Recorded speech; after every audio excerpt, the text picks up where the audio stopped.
Bon, on va marcher sur des œufs, c'est un sujet délicat, mais dans le National Post du 22 décembre dernier, on avait comme article l'histoire d'un ancien joueur de football universitaire qui a agressé sexuellement deux femmes.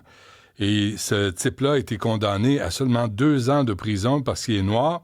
Il subissait une pression intense au moment des agressions, selon le juge. Et j'ai vu passer sur X la réaction de Muriel Châtelier, qui est présidente et cofondatrice de l'Association des Québécois unis contre le racialisme.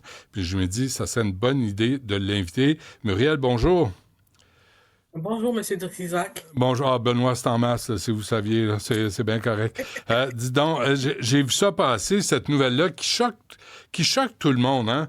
Parce que d'abord, on pense d'abord et avant tout aux victimes de ce type-là, qui ont reçu aucun traitement de faveur dans ces circonstances.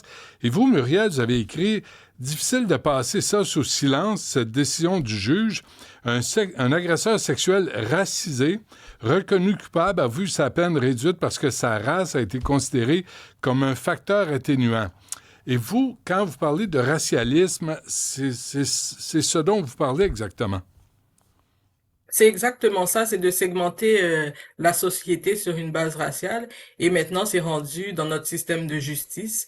On a un système maintenant qui est visiblement à deux vitesses. Dans ce cas-là, on a un homme racisé qui a agressé violemment deux femmes. Et le juge tient en compte du fait que cette personne-là, elle vit des facteurs systémiques parce qu'elle est noire. Donc, c'est comme si c'est l'histoire collective des Noirs avait préséance sur le vécu réel de la personne. Donc, puis Ouais. pendant ce temps-là, le message qu'on envoie aux victimes, pour moi, c'est un message qui est absolument intolérable. D'envoie déjà que dans des cas d'agression sexuelle, c'est déjà un parcours du combattant pour les femmes de faire valoir leurs droits. Et là, ce qu'on leur dit, c'est que vos droits ont moins d'importance que la race du criminel. Donc Et moi, je trouve que c'est un message qui est intolérable. Et tout ça, Muriel Châtelier, sans donner d'exemple concret de traumatisme. Tout le monde, la majorité des gens vivent des traumatismes. Mais dans ces cas-là, les juges c'est toujours pareil. On parle de traumatisme intergénérationnel. Dans l'histoire, il y a eu. Mais moi, Muriel, mes grands-parents des deux côtés étaient très, très pauvres. Là, je me dis, ben écoute, je devrais aller faire un hold-up puis dire, écoutez, je suis désolé, moi, mes grands-parents étaient pauvres, c'était un traumatisme, puis on a mangé des sandwichs à saucisses souvent dans ma vie. Là, on peut pas fonctionner de même, là, ça, par procuration. Mais non, mais c'est ça, c'est un des dangers, en fait, de reconnaître le concept de racisme systémique. C'est que d'office, on définit l'expérience des gens sans vraiment savoir c'est quoi leur parcours individuel. Donc, c'est pour ça aussi que nous, à la cure, on s'oppose justement à ce concept-là, parce qu'on voyait les dérives arriver. On savait que on savait qu'on allait en arriver là, où la race d'une personne a plus d'importance que ses actes. Alors que c'est pas supposé devant la justice, surtout, on est Hum. censé être tous égaux. Et tu sais, il faut dire que ces nouveaux rapports-là, ils découlent quand même de l'arrêt Gladue qui a été déterminé en 1999. Donc, on a déjà des cas comme ça du côté des autochtones. Donc, puis présentement, il y a un cas vraiment intéressant à la Cour suprême où il y a deux principes de droit qui s'affrontent. Il y a le principe justement de diminuer la surreprésentation des autochtones dans les prisons et il y a aussi le principe de ben, pour les femmes qui sont victimes de violences, il faut y faire attention. Hum. Donc, on a un cas où il y a un autochtone, on a réduit sa peine de prison, il a agressé sa femme, on a Ouais. réduit sa peine de prison parce que il est autochtone, mais en même temps, on bafoue les droits de son Des victimes. ex-conjointe. Ouais. Oui, c'est ça. Donc, ça se retrouve aujourd'hui présentement à la Cour suprême. Donc, c'est deux principes de droit qui s'affrontent. Moi, je me dis, est-ce que si la justice était égale pour tous, si elle était égale, est-ce qu'on en arriverait là? Hum. Est-ce qu'on en Et arriverait à des situations où il y a deux principes de droit comme ça qui s'affrontent? Puis c'est la même chose pour les personnes dites racisées. Et tout ça, Muriel, sans nier le fait qu'il y a du racisme dans la société.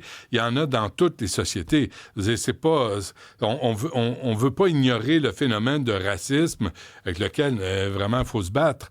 Mais de racisme systémique, ça implique autre chose. Et là, on le voit sur des décisions. Je veux juste vous amener au Québec et au Canada. Il y a l'évaluation de l'impact de l'origine ethnique ou culturelle, l'EIO qui est appliqué. Puis là, on sort des cas, mais un après l'autre, où on justifie des actes criminels par un passé qui appartient même pas à l'agresseur, mais souvent à ses parents ou à ses grands-parents. Exactement, donc c'est ça, c'est le traumatisme intergénérationnel. On l'a vu dans un cas d'un trafiquant de drogue. Donc Ouais. lui, il a de la famille en Nouvelle-Écosse et on dit, bah lui, même s'il est né, il vit à Montréal, ben il a subi quand même des traumatismes. Mais je pense que en tant que société, on doit vraiment se questionner sur ce genre de principe-là qu'on retrouve maintenant dans notre système de justice parce que c'est profondément injuste pour les victimes.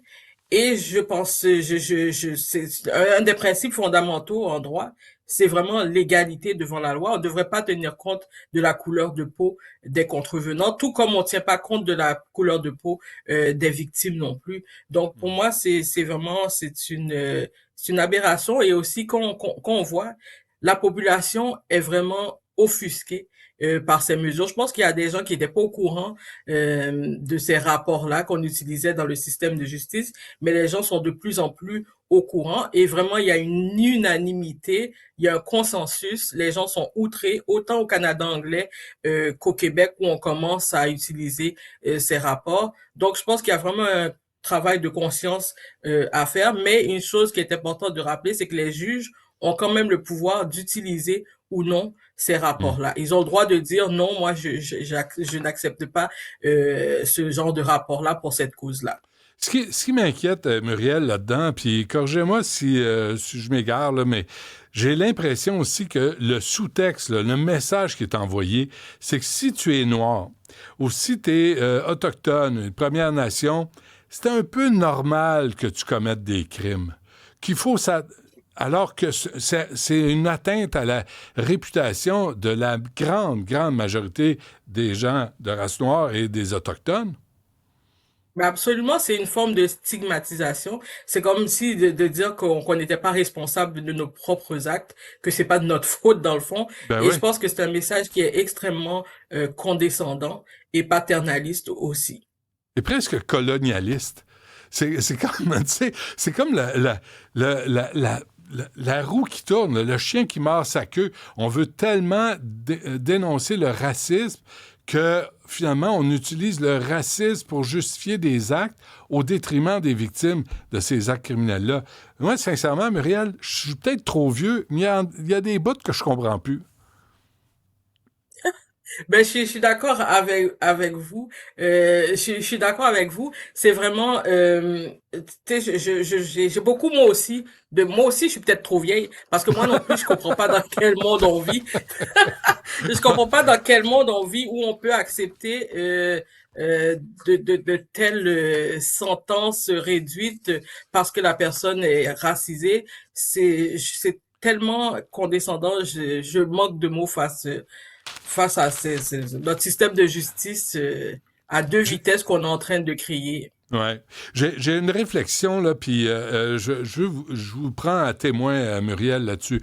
Aujourd'hui, dans le journal, j'en ai parlé un peu plus tôt, il y a Fabienne Houd-Bastien qui s'en est chez elle en mai 2023, qui a été frappée, elle en est morte, par un récidiviste, Vi Trong Ngo, qui est d'origine chauffeur vietnamienne.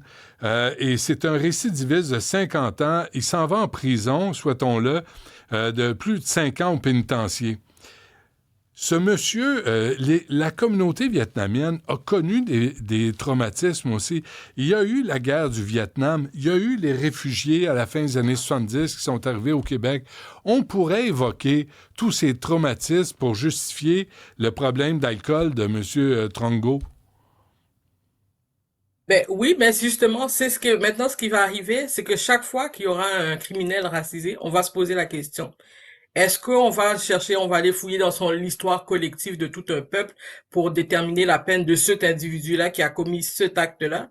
C'est une question qui va se poser, qu'on va tous se poser. Puis moi, maintenant, chaque fois que je vois qu'une personne racisée est impliquée dans un crime, je me pose la question, est-ce qu'on va utiliser son origine ethnique pour déterminer sa peine? Et je Ouais. pense que c'est très dangereux, la pente dans laquelle on est présentement. Puis va falloir se pencher là-dessus. En conclusion, Muriel Châtelier, quel, est, quel était le but? Là? C'est sous Justin Trudeau là, qu'on a établi ces évaluations, autant au fédéral qu'au provincial. On a mis beaucoup d'argent, là, des dizaines de millions de dollars pour justifier et de commander ce genre d'évaluation de rapport. C'est quoi le but final de ça, selon vous? Mais moi, je pense que le but, c'est de diminuer la surreprésentation des personnes racisées et autochtones dans le système carcéral. Ça, je Mais comprends je ne ça. pense pas que... Comment? Ça, je comprends ça. Mais est-ce que c'est en diminuant les sentences ou en faisant une meilleure éducation puis en reconnaissant les problèmes qui existent dans certaines communautés?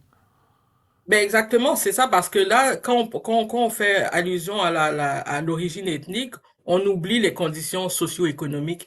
Et moi, à mon avis, c'est ce qui devrait être pris en compte quand on détermine la peine de contrevenant. Donc, tout ça, comme j'ai dit, ça découle vraiment de l'idée de reconnaître le racisme systémique et c'est vraiment une des raisons principales pour lesquelles on ne doit pas, je suis contente que le gouvernement du Québec ne reconnaisse pas ce concept-là parce qu'on voit les dérives qu'il y a du côté du Canada anglais. Muriel Châtelier, présidente et cofondatrice de l'Association des Québécois unis contre le racialisme. Un gros merci. Bonne année, Muriel. Portez-vous bien. Merci vous aussi. Au revoir.